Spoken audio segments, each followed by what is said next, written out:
সংসদের সামনেই তৃণমূলের তুমুল মারপিট।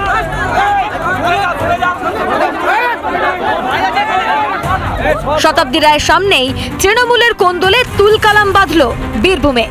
শিউরি 2 নম্বর ব্লকের গাংটে গ্রামে এসআইআর ক্যাম্প পরিদর্শন করতে যান শতাব্দী।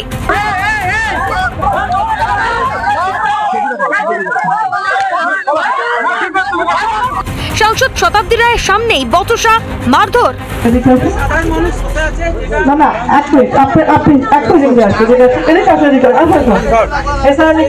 আপনার নাম বলুন, আপনি নাম বলুন, আপনার নাম বলতে হবে, আপনি আপনার নাম বলুন। তোমার থেকে শিখতে হবে আমাকে? না, আমি এটা বলবো না, এটাই বলবো না, আমি এটাই বলবো। তোর সমস্যা কোথায় হচ্ছে? তোমার যদি সমস্যা হয়, তোমার যদি শুনতে ইচ্ছে না করে, তুমি এখানে চলে যেতে পারো। তৃণমূলের অঞ্চল সভাপতি বলরাম বাগদিকে প্রাধান্য দেওয়ার অভিযোগ শতাব্দীর বিরুদ্ধে। তৃণমূলের আরেক গোষ্ঠীর হাতে তুমুল মার খান স্থানীয় অঞ্চল সভাপতি বলরাম আর তার ভাই। আমাকে এক ঘুষো মেরেছে, আমার ভাইকে মেরেছে। দামোদর পাল আমাদের তৃণমূল কংগ্রেসের দীর্ঘদিনের পুরনো কর্মী, তাকে তো রক্তাক্ত করে দিয়েছে।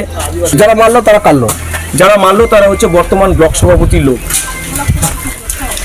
মানে আপনাদের ব্লকের বর্তমান ব্লক সভাপতি? বর্তমান ব্লক সভাপতি। অনুরোধ, মানুষের হয়তো ক্ষোভ বিক্ষোভ আছে বলরামের উপরে একটু, সেটা আমরা দেখব, আলোচনা করব, দলীয় স্তরে উচ্চ নেতৃত্বকে আমরা জানাবো। ম্যাডামও তো ছিলেন, এমপি ম্যাডামও ছিলেন। মানুষের ক্ষোভ এই জায়গাতে যে কোনো মানুষ মানে গোষ্ঠীদ্বন্দ্ব বা এরকম কোনো ব্যাপার নয়, কিন্তু ব্যাপারটা হচ্ছে মেন হচ্ছে মানুষের ক্ষোভ। পরিস্থিতি এমন হয় যে স্থানীয় অঞ্চল সভাপতি বলরাম বাগদিকে সঙ্গে নিয়ে এলাকা ছাড়তে বাধ্য হন শতাব্দী। গোষ্ঠীদ্বন্দ্ব হলেও তো গোষ্ঠীদ্বন্দ্ব তো থাকবেই, আছেই। রক্ষা করার চেষ্টা করলেন না? আমি কোনো চেষ্টা করি, আমি কথা শোনানো করেন যারা চেষ্টা করছে। কি অঞ্চল সভাপতির বিরুদ্ধে একাধিক অভিযোগ করছে, সেই অভিযোগগুলো প্রমাণ হোক, তাই না?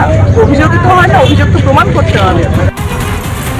পরে ঘটনাস্থলে যায় বিশাল পুলিশ বাহিনী, পরিস্থিতি নিয়ন্ত্রণে আনে পুলিশ। মনোরঞ্জন চট্টোপাধ্যায়ের রিপোর্ট, রিপাবলিক বাংলা।